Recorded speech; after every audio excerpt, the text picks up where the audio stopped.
So let's talk about the use of wimpy bar. A lot of guys have knee issues or hamstring issues. They don't really know why is it for. They start to believe that it is because they have long femurs, because they're tall, or whatever the reason may be. They just don't have the genetics. It can be whatever reason. Usually, when somebody has some sort of pain, whether it be on squat or deadlift, usually we're just going to cover squat and deadlift now. It usually comes down to a few things: equipment, too much training, essentially bad recovery, bad technique. Now in this video we're just going to focus kind of more on equipment, just slightly maybe on technique. When we talk about ATG squat or squat in general, specifically in this video I'm going to cover if somebody has pain when doing ATG squats or somebody has pain in hamstrings when doing deadlifts. Those two issues can be pretty easily, most likely covered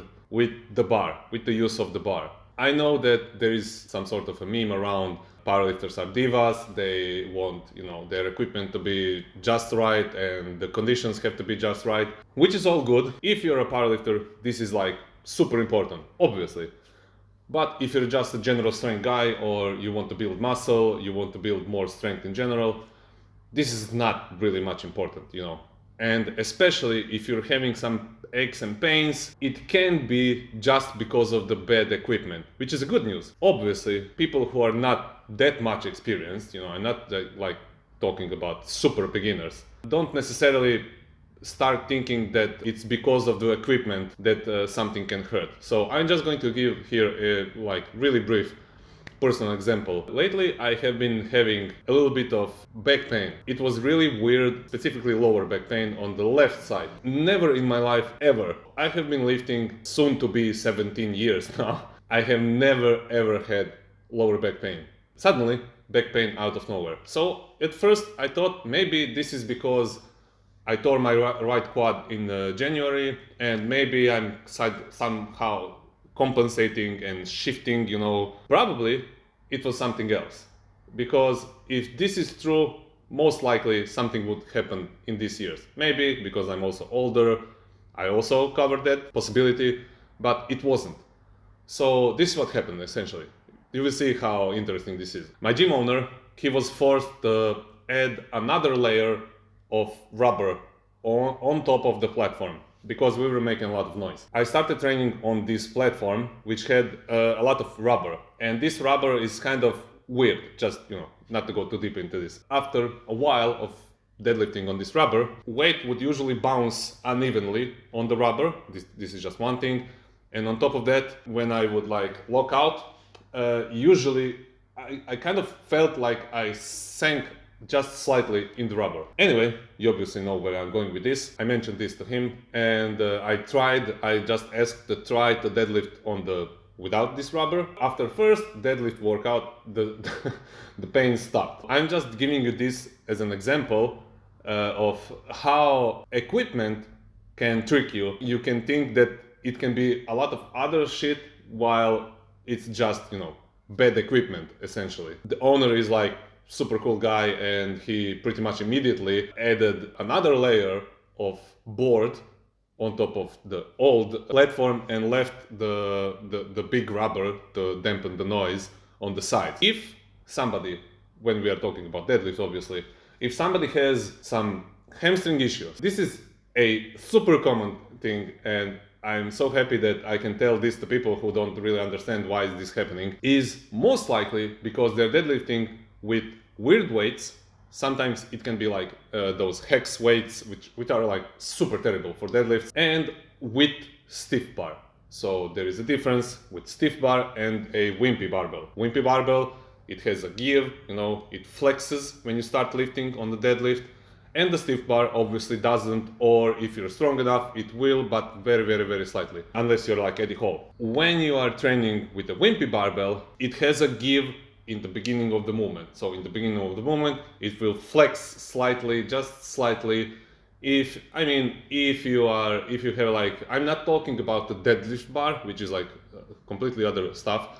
I'm talking about more those general barbells, strength barbells that CrossFitters usually use, or weightlifters. because CrossFitters usually train essentially like weightlifting movements. It's much more easier on their joints if they're using a bar that is flexible. If the bar is stiff, it's terrible to do ATG or cleans or stuff like that, because it will just murder your shoulders. When you're doing deadlifts, if you're using stiff bar, so we're talking about a stiff bar, and you're trying to rip the bar from the floor, you are just going to have a bad time, because the stiff bar will not give, it's stiff, and you're trying to rip the bar from the floor, and this forceful movement just gets absorbed mostly with your hamstrings or with your lower back, obviously. After a while, probably your hamstrings will start to hurt. The answer to this is usually, if you have a wimpy bar, if you have some kind of bar in your gym, to use a wimpy bar that has a little bit of give.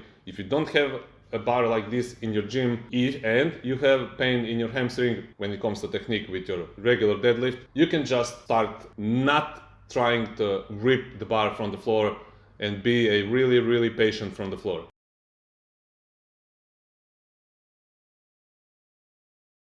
So this will probably help you with your hamstring pain. So I don't want to make this video too long. We're just going to try to cover a little bit of squat here. So on the squat, the use of wimpy bar versus stiff bar. So wimpy bar on the squat, it's really going to help you if you have a knee pain and you're doing ATG squat.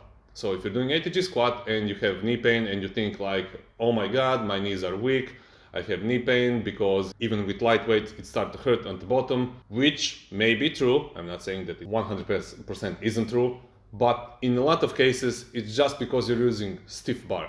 And stiff bar is like super terrible to do really deep ATG squat. So if you're doing ATG squat or high bar squat in general, maybe it's a lot better for you to use wimpy bar, because in the squat, when you come down, especially when it's ATG, you will essentially, with ATG, what you want to do, by ATG, I really mean like going as deep as possible, if you actually can do this. If you can't do this, please do not do ATG if you have mobility issues or anything like that, because you're going to you're going to just injure yourself. That's like 100%. But if you can actually do ATG and you are doing ATG and you have some sort of knee pain, maybe this can be your issue. So by using a wimpy bar, flexible bar, in ATG, obviously try to control the weight. But when you come down in the bottom of the movement, the flexible bar will give in with you, and this will reduce stress on your joints, obviously. And when it starts to go up, you go up with it. So the only problem here is usually when you're doing high bar, a sticking point is usually high up. So a sticking point, for those of you who don't know, is a point in the lift when you get stuck. When you go up, the bar flexes with you start going up, and then the point in which you actually catch it, which is catching, because if it bounces with you at the bottom and you start to push at it, in the moment, at some point, because it is essentially flying with you, let's say it like that, and at some point it's going to hit you, because obviously you now have to carry the weight to complete the movement. This is where the sticking point happens with the wimpy bar on ATG, obviously. This is let's say a timing issue and a coordination issue. But you would rather want to have coordination issue and timing issue, which is essentially technique, than having equipment issue, which is not technique related and can hurt you. Because technique you can fix. If you don't have other barbell, maybe it's better to not do ATG if you have stiff barbell. You can do it, but probably it will start bugging you at some point or another. I precisely remember that at one point I was doing my regular hybrid low bar, which is actually low bar but really deep one. Close stance, really deep, but it's low bar. And on low bar it didn't really hurt. I know that this sticking point is much less pronounced when I'm using stiff bar, but it can also sometimes bug my knees or hips. The stiff bar on low bar also. And I remember that I was doing low bar, and after low bar I had some sets of high bar squats. And I precisely remember on the first rep, when I started doing high bar after low bar, it was like something feels weird in my knee. Second rep, but the weight felt super light because I was warmed up with a low bar. I was doing, with more weight. All of these things compound, and it felt great. On the second rep, it's like this feels off. This is not just like regular discomfort. This is like pain. So I stopped doing it just because of 2 reps with stiff bar. I would advise not to do ATG squat. You can do high bar if you have a stiff bar, if you don't have a wimpy bar, but maybe it's better to try to do high bar but not turbo deep. So essentially, what the wimpy bar fixes are two major things, in my opinion, when it comes to deadlift and squat. So when it comes to squat, it essentially reduces stress on your joints. And when it comes to deadlift, it's the same thing, but with deadlift, it kind of gives you a permission to be a little bit more stupid from the floor, essentially, and not injure yourself. Because when you're pulling weight from the floor, obviously, when you're doing deadlifts, the bar gives, at least, it depends on how heavy you go, and this helps. This helps, in a way, helps you to fix being impatient from the floor. Hopefully, some of this stuff will help you. If you like the video, please subscribe if you didn't. And yeah, peace.